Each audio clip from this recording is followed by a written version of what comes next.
Bonjour, bonjour. Alors, c'est une petite vidéo un peu exceptionnelle. C'est parce qu'on m'a demandé plusieurs fois les dimensions de la petite boîte qu'il y avait à l'intérieur de ma boîte naissance. Vous vous rappelez, j'avais fait cette box dans le cadre de l'ADT des kits de Corinne et j'avais fait à l'intérieur 6 petites boîtes comme ceci. Et j'avais expliqué que je m'étais servi d'un die qui m'avait été offert en cadeau quand j'ai acheté ma Big Shot il y a quelques années.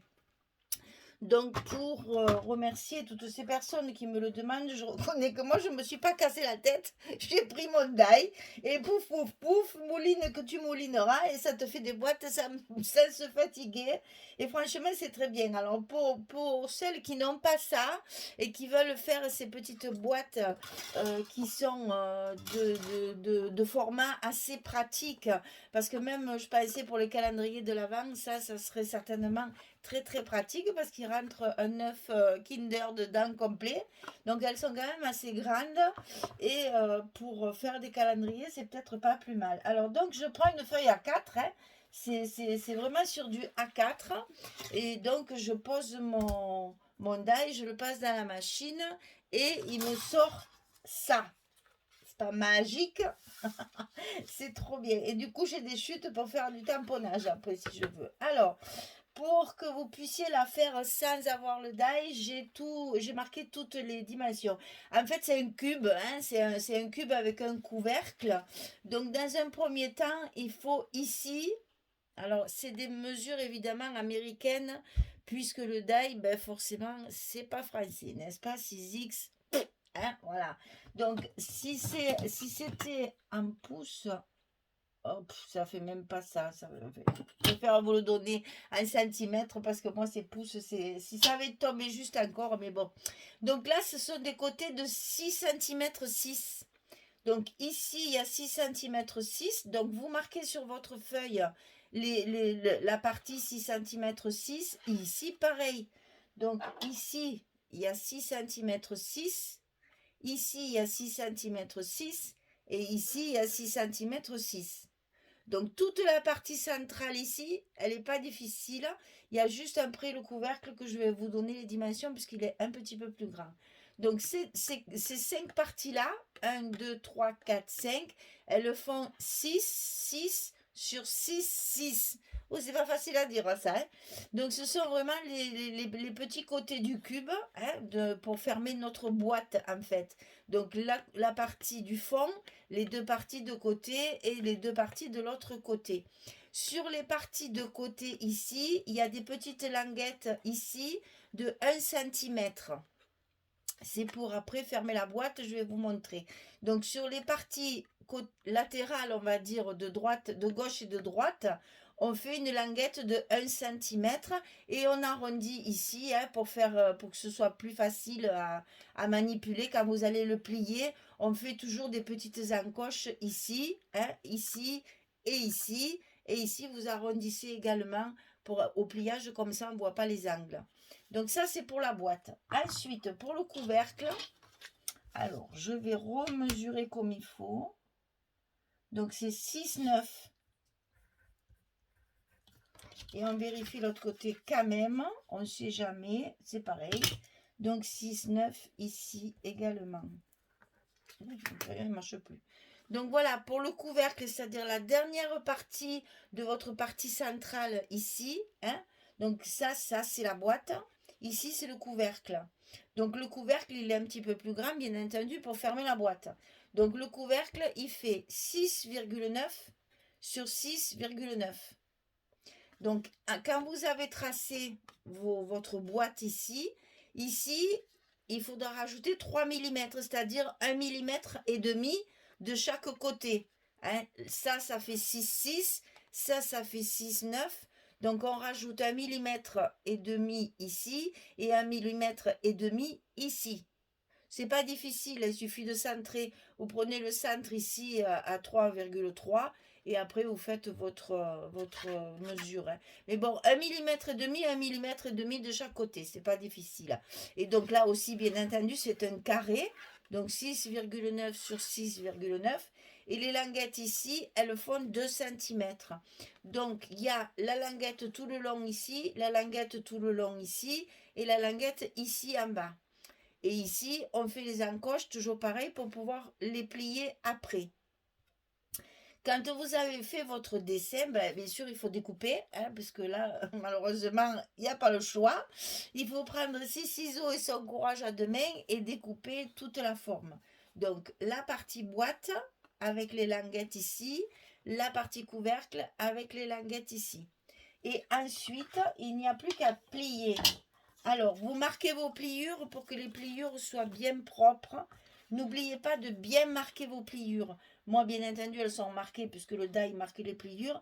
Mais avant de plier, marquez vos pliures avec une règle, comme ceci. Là, vous mettez votre règle là et vous marquez votre pliure soit avec votre plioir, soit avec les petites pointes que je n'ai pas sous la main. Voilà, avec ce genre d'outils. Hein, c'est pour marquer vos pliures. C'est avec ça que je fais mes accordéons, moi.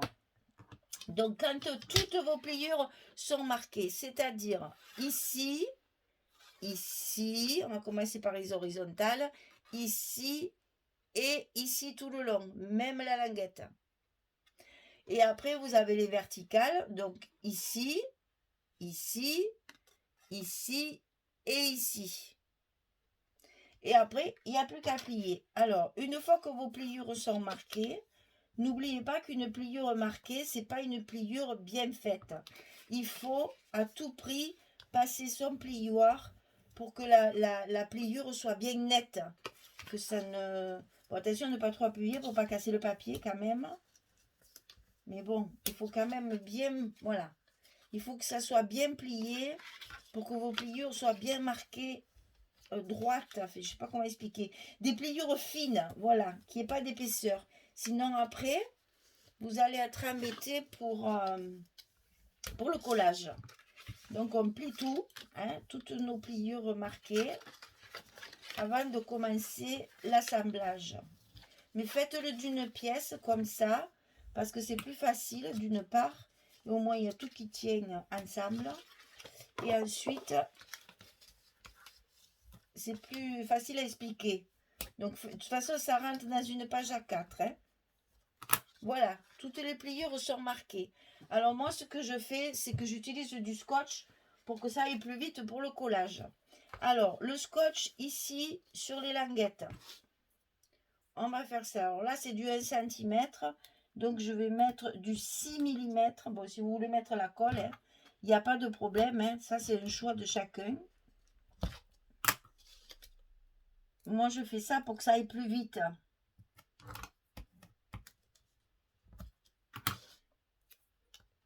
Bien que je ne le fais pas partout, vous allez voir les petits morceaux. Je ne mets pas du scotch, je mets de la colle. Mais bon, après, ça, c'est vous qui voyez. Hein, ça, c'est un choix. Alors, ici, ça va être juste là, en fait. On va être obligé de mettre de la colle juste ici, sur les parties à plier à l'intérieur du couvercle. Alors, j'explique. Petite pince, obligatoire pour que ça tienne bien, surtout quand on met de la colle. Le scotch, c'est pas la peine, bien sûr, mais là, la colle, c'est indispensable pour pas que ça se déforme et que ça reste bien d'équerre surtout. Hein. Donc là, sur les petites languettes ici, je vais mettre un peu de colle. Enfin, un peu, je mets de la colle. Je sais pas pourquoi je dis un peu. Je mets de la colle.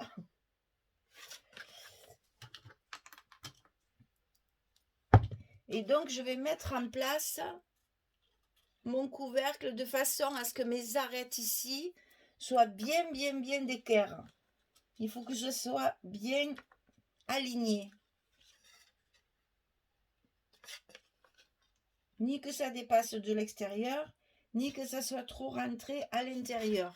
Voilà, il faut que ce soit très bien d'équerre ici, pour pas que ça dépasse.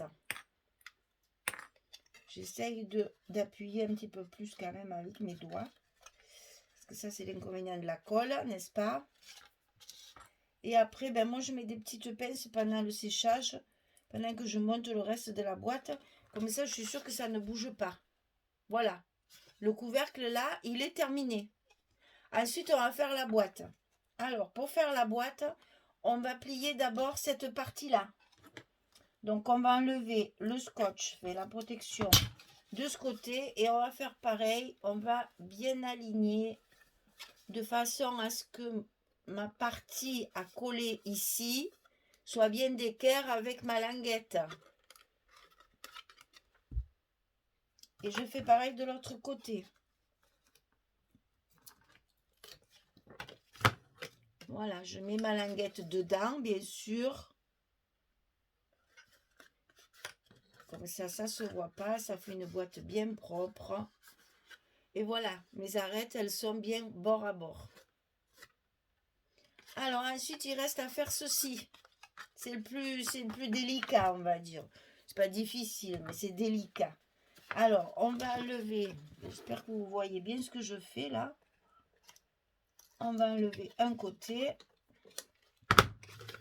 Et on va aligner notre partie arrière de la boîte le long de l'arête. Voilà, que ce soit bien droit.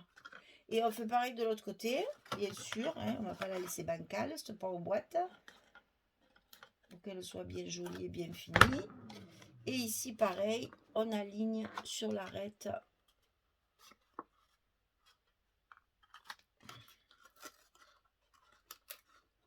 Voilà. Et on appuie un peu sur nos languettes pour qu'elles tiennent bien, que ça ne se détache pas à l'usage.